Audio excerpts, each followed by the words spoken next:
maxaan dhadhan ku hayo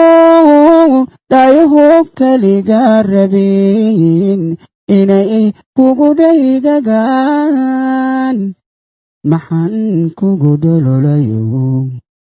dhaguhu erayada maqlin ammaantu ku dheehan tahay dambaalaha caashaqa maxaan soon dhadhan ku hayo